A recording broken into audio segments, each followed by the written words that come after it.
Jam মনে হয় আর আমাদেরকে ছাড়বে না। অনেকে হয়তো জিজ্ঞাসা করবেন যে কেপিআরের মাইলেজ কিরকম পেয়েছেন এই ট্যুরে। আমাদের চারজনের ভিতরে একজনই চাঙ্গা আছে, হৃদয় ভাই।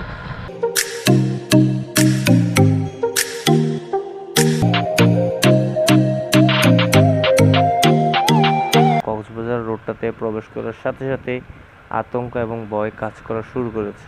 কেউ সাইড দিতে চাবে না। এই যে দেখেন, ওর সামনে কোনো গাড়ি নেই, ও আমাকে সাইড দিচ্ছে না। আর অবশ্যই রাইড করার সময় ভালো মানের হেলমেট পরবেন।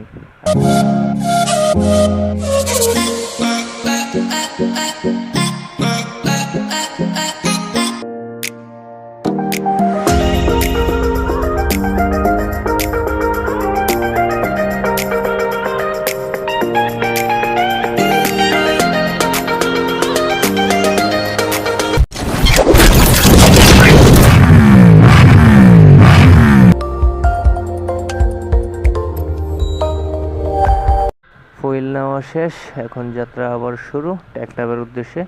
তো এখন বাজে অলমোস্ট 4:30, আর আমরা এখন আছি চট্টগ্রাম মজ্জেটেক। তো আমরা যাব আনোয়ারা দিয়ে চন্দনে ছুটবো, কারণ এদিক দিয়ে শুনতে পেরেছি অনেক জ্যাম রাস্তায় পটিয়ার এদিকে। তাই আমরা এদিক দিয়ে যাচ্ছি, কারণ শরীর অনেক ক্লান্ত। আমরা গতকাল রাত 8টা থেকে রাইড শুরু করছি, এখনও রাইডের উপরেই আছি। আর চট্টগ্রামে এসে প্রায় আধা ঘন্টার মতো আমরা খাওয়া দাওয়া এবং রেস্ট করি, কাপড় চোপড়গুলো একটু চেঞ্জ করে নিই। বাসায় যাওয়ার সুযোগ হয়নি। জাস্ট হৃদয় ভাই আমাদের সাথে অ্যাড হয়েছে ডিসকভারের পিলিয়ন তাপস ভাইয়ের সাথে। তো এখন আমরা আছি আনোয়ারের কাছাকাছি। এই রাস্তাটা 4 লেনের কাজ চলতেছে দুই পাশেই। তো এই রাস্তাটা অনেক সুন্দর একটি রাস্তা হবে। কাজটা যখন কমপ্লিট হয়ে যাবে, কর্ণফুলী টানেলের সাথে এই রাস্তাটা যোগ হবে। তো হৃদয় ভাই আজকে অ্যাড হলো আমাদের সাথে, যেমন কক্সবাজার আমাদের একদিন থাকার ইচ্ছা আছে, তাই হৃদয় ভাইকে সাথে নিয়ে নিলাম। অনেক মজা হবে, আনন্দ হবে। জ্যাম মনে হয় আর আমাদেরকে ছাড়বে না, কারণ গতকালকে রাত্রে থেকেই শুধু জ্যাম আর জ্যাম রাস্তায়। জ্যাম মনে হয় আমাদের জীবনের সঙ্গী হয়ে গেছে। এদিক দিয়ে আসলাম যেহেতু জ্যামে না পড়ি, এদিক দিয়েও জ্যাম, রাস্তায় গাছ কাটতেছে, তাই সিঙ্গেল দিয়ে ফেলে রাখছে সব গাড়ি সিএল দিয়ে। মানে জ্যামে আমাদের এখন জীবন জীবন জ্যাম। মানে কি যে প্যারা লাগতেছে বন্ধুরা, সেটা বলে বোঝাতে পারবো না। চোখে ঘুম আর শরীরে ক্লান্ত। অনেকে হয়তো জিজ্ঞাসা করবেন যে কেপিআরের মাইলেজ কীরকম পেয়েছেন এই ট্যুরে। তো আমি বলবো, একটা বাইকের মাইলেজ ডিপেন্ড করে একটা বাইকের মেনটেন্যান্সের উপরে। আপনি বাইকটা যত মেনটেন্যান্স করবেন, প্রপারলি মেনটেন্যান্স করবেন, তখনই একটা বাইকের মাইলেজটা ভালো পাবেন। তো লিফান কেপিআর 165 আরে আমরা এই ট্যুরে মাইলেজ পেয়েছি অ্যাভারেজ পার লিটারে 34, এবং জ্যামে হয়তো 32-33 পেয়েছি এবং 35ও পেয়েছি। তো আমরা প্রত্যেকটা ফুয়েল পাম্প থেকে যখন ফুয়েল নেই তখন এই হিসাবটা করে নিই। তো মোটামুটি খারাপ না, আর পারফরমেন্স ছিল অসাধারণ লিফানের। ব্রেকিং বলেন, কন্ট্রোলিং বলেন, সব কিছু মিলেই। আর টপ স্পিডের রাইডার আমরা না, এটা টপ স্পিড এখনও চেক করা হয়নি। তো 126-এর মতো আমরা উঠেছিলাম বাংলা বান্দা রোডে। তো এতটুকুই ছিল টপ স্পিড এটার। আরও টপ উঠতো, বাট অতটুকু সাহস হয়নি, তাই আর চেক করা হয়নি। আর এটার কন্ট্রোলিং, ব্রেকিং বড় মতোই অসাধারণ। কারণ আমার নিজেরও আগে দুটা বাইক ছিল লিফান কেপিআর, একটা কেপিআর 150 এবং আরেকটা কেপিআর 165 FI NBF 1। তো দুইটা বাইক আমার খুব মজার বাইক ছিল। তো আমার দেখা দেখি আমির ভাই লিফান কেপিআর 165 আর কার্বোরেটর ভার্সনটা নিয়েছে NBF 2, এবং তাপস ভাই হলো ডিসকভার 125 CBS। তো এই দুইটা বাইক নিয়ে আমরা টিটি ট্যুরটা কমপ্লিট করতে যাচ্ছি। তো ডিসকভারও খারাপ না, পারফরমেন্স ভালোই, কোনো সময় প্যারা দেয়নি এই ট্যুরটাতে আমাদের। খালি বাইকের ইঞ্জিন অয়েল এবং বাইকের এয়ার ফিল্টার এবং প্লাগ এগুলা ওয়াশ করতে হয়েছে 2বার, কারণ রাস্তায় প্রচণ্ড ভাঙা ছিল আর অনেক ধুলাবালি ছিল গাজীপুর বাইপাসে আসা যাওয়ার সময় এবং রংপুরের রাস্তায়। তো এই ছিল বাইকের মেনটেন্যান্স এই ট্যুরে। তো ডিসকভারের 125 CBS বাইকটির ব্রেকিং অসাধারণ। তো ডিসকভারের মাইলেজ পেয়েছি আমরা এই ট্যুরে 44-45, কারণ ওইটাতে টায়ার চেঞ্জ করা, সামনে 90-90 এবং পিছনে 190 টায়ার লাগানো টিমসনের। ক্যাপিয়ারও টায়ার চেঞ্জ করব আমরা এই ট্যুরটা শেষ করে আমির ভাই বাইকে টায়ার চেঞ্জ করবে, টিমসনের টায়ার লাগাবে মেবি। তো বাকিটা উপরওয়ালা জানে, কারণ এটা এখনও 13,000 কিলো রানিং ক্যাপিয়ার। স্টক অবস্থায় এখনও আছে। আর এই রাস্তাটা অনেক অসাধারণ লাগতেছে এবং বিকালের ওয়েদারটাও খুব সুন্দর। আর কি বলবো, মানে এত পরিমাণ যে ক্লান্ত, আপনাদের সাথে কথা বলতেও মানে একটু আনইজি লাগতেছে, চোখে ঘুম ঘুম ভাব, কিছুক্ষণ পর পর চা খেতে হয়। এই হলো অবস্থা আমাদের। তিনজনের অবস্থা খুব করুণ। এখন আমাদের চারজনের ভিতরে একজনই চাঙ্গা আছে, হৃদয় ভাই, কারণ উনি প্রপার রেস্টে ছিল এই কয়দিন, আর আমরা এই কয়দিনে বাইক রাইডের উপরে ছিলাম। তো যেতে যেতে আরও কথা হবে। এই রাস্তাটার ভিউটা একটু আপনারা উপভোগ করুন। সে বন্ধুর সাথেই থাকুন, চলতে থাকুন, লাভ বাইকারের সাথে।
বন্ধুরা, এক টানে চলে আসলাম হোটেল মিডওয়েনে।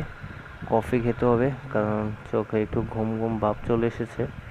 যতক্ষণ পর্যন্ত গোসল না করব ততক্ষণ পর্যন্ত শরীরে ক্লান্ত যাবে না। তো এখানে ছোটোখাটো একটি ব্রেক দিব এবং কফিটা খেয়ে আবার রাইড শুরু করব, কারণ গিয়ে ঘুমাতে হবে আজকে। আজকে ঘুমাইলে কালকে কখন যে উঠি এটা উপরালাই ভালো জানে। বন্ধুরা, আবারও যাত্রা শুরু করলাম। এখন প্রায় চকরের কাছাকাছি চলে আসলাম। একটা জিনিস আমার সবসময় বরাবরের মতো এই কক্সবাজার রুটটাতে আসলে অনেক ভয় লাগে এবং অনেক আতঙ্ক লাগে, কখন এসে নিজের গায়ের উপরে অন্য একটি গাড়ি উঠে যায় সে চিন্তায় থাকি সবসময়। এত লং ট্যুর করে আসলাম, মানে এত বড় একটা রাইড দিলাম, কখনো এরকম ভয় লাগেনি আমার। কিন্তু কক্সবাজার রোডটাতে প্রবেশ করার সাথে সাথে আতঙ্ক এবং ভয় কাজ করা শুরু করেছে, কারণ এই রোডের বাসগুলা এবং সিএনজিগুলো, অটোরিকশাগুলা এত পরিমাণের বেয়াদব সেটা আপনাদেরকে বলে বোঝাতে পারবো না। যারা কক্সবাজার মহাসড়কে বাইক রাইড করেছেন তারাই বুঝতে পারবেন এবং ভালো বলতে পারবেন। কেউ সাইড দিতে চাবে না। এই যে দেখেন, ওর সামনে কোনো গাড়ি নেই, ও আমাকে সাইড দিচ্ছে না, কোনো মানেই নেই। মার্সা পরিবহন হলো এই রোডের কিং। আর তারপর আছে সরিয়া, অ্যাসালাম, তারপর লোকাল কিছু বাস আছে হানিফ, শ্যামলির, ওগুলোও মানে আপনাদেরকে পারবে না চাপ দিয়ে রাস্তার নিচে নামাই দিতে। আর অটোরিকশা, সিএনজিগুলোর কথা নাই বললাম, সারা বাংলাদেশে একই অবস্থা। তো আপনারা যারা কক্সবাজার মহাসড়কে বাইক রাইড করবেন, খুব সাবধানে সতর্কতার সাথে ধীরে সুস্থে ভেবেচিন্তে রাইড করবেন, কারণ এই রুটটাতে অহর অ্যাক্সিডেন্ট হয়ে থাকে। একটাই কারণ, অসতর্কতা এবং অসচেতনতা। আর অবশ্যই রাইড করার সময় ভালো মানের হেলমেট পরবেন এবং সেফটি গিয়ার ইউজ করবেন। বন্ধুরা, ফাইনালি চলে আসলাম কক্সবাজার। এখন আছি লিং রোড, টেকনাফের রাস্তার মুখে। তো এই দিক দিয়ে টেকনাফ যাবো না, আমরা যাব মেরিন ড্রাইভ হয়ে। তো এখন বাজে অলমোস্ট 8:30। তো আমরা আজকে টেকনাফ যাবো না, আজকে কক্সবাজার স্টে করব, কারণ শরীরে আর কুলাচ্ছে না। এখন কক্সবাজার গিয়ে একটি রুম নিব, রুম নিয়ে ফ্রেশ হয়ে খাওয়া দাওয়া করে একটা ঘুম দিব সবাই। কালকে সকাল কয়টায় উঠি সেটা বলা যাচ্ছে না। কালকে সকালে টেকনাফ যাব এবং সে সাথে আপনাদেরকে মেরিন ড্রাইভের রাস্তার ভিউটা দেখাবো। তো আজকে আর কথা না বলি, কালকে সকালে দেখা হবে। সে পর্যন্ত সাথেই থাকুন, চলতে থাকুন, লাভ বাইকারের সাথে। বন্ধুরা, অবশেষে টেকনাফের উদ্দেশ্যে যাত্রা শুরু করলাম। এখন বাজে অলমোস্ট 10টা। আর আমরা গতকাল রাতে 9:30টার দিকে এসে কক্সবাজার সগুন্দা বিচে পৌঁছাই এবং ফ্রেশ হয়ে খাওয়া দাওয়া করতে করতে আমাদের 11টা বেজে যায়। তো সোজা ঘুম দিছি 11টার দিকে, আর সকাল 9টার দিকে উঠলাম। উঠে রেডি হয়ে সকালের নাস্তাটা করে টেকনাফের উদ্দেশ্যে যাত্রা শুরু করলাম। তো আজকে আমি দাদার ডিসকভারটা রাইড করব টেকনাফ মেরিন ড্রাইভে। এটার ফিল্টার একটু নিতে হবে, যেহেতু ক্যাপিয়ার এর আগেও আমি মেরিন ড্রাইভে রাইড করেছি। তো আজকে ডিসকভারটা একটু রাইড করে এটার যে মজাটা এটা আপনাদের মাঝে শেয়ার করব। তো বৃষ্টি এখনও কমে নাই, বৃষ্টি পড়তেছে, ফোঁটা ফোঁটা পড়তেছে, এই অফ হচ্ছে, এই আর কি। তো অবশেষে চলে আসলাম মেরিন ড্রাইভে। আমির ভাই সামনে লিড দিচ্ছে, আমির ভাইকে ফলো করে আজকে যাব টেকনাফ। তো টেকনাফ আমাদের আগে যাব সাবরাং বেড়িবাঁধ, তারপরে যাব টেকনাফ 0 পয়েন্টে। মেরিন ড্রাইভে আসলে মনে হয় যে বাংলাদেশে এই একটি রাস্তা যেটা হলো এক পাশে সাগর, এক পাশে পাহাড় এবং মধ্যে রাস্তা। খুব অসাধারণ লাগে এই জিনিসটা, মানে এই রাস্তাটা মানে বলার মতো না সেটা। এই রোডটাতে আসলে মানে একদম স্মুথলি রাইড করতে ইচ্ছা করে, ওভার স্পিডিং করতে টোটালি ইচ্ছা করে না। তারপরেও মাঝে মধ্যে স্পিড বেড়ে যায়, কিছু করার থাকে না, তখন সবাই টানে, আমাকেও টানতে হয়। অলমোস্ট চলে এসেছি আমরা হিমছড়িতে। এটা হলো হিমছড়ির প্রথম চেকপোস্ট এবং সামনে হিমছড়ির পরে আরেকটি চেকপোস্ট। তো এই সাগরের ঢেউ এখন মনে হয় জোয়ার চলতেছে, তাই ঢেউয়ের সাউন্ডটা একদম বেশি, প্রচুর বড় বড় ঢেউ আসতেছে এবং সে সাথে বৃষ্টি এবং আজকের ওয়েদারটা অসাধারণ লাগতেছে মেরিন ড্রাইভে। মানে সেটা বলে বোঝানো যাবে না আপনাদেরকে, অসাধারণ একটা ফিলিংস কাজ করতেছে। ওয়েদারটা ঠান্ডা, সে সাথে সাগরের বাতাসের এবং পাহাড়ের যে একটা স্মেল খুব অসাধারণ লাগতেছে। এক পাশে পাহাড়, এক পাশে সাগর।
বন্ধুরা, ফাইনালি চলে আসলাম টেকনাফ।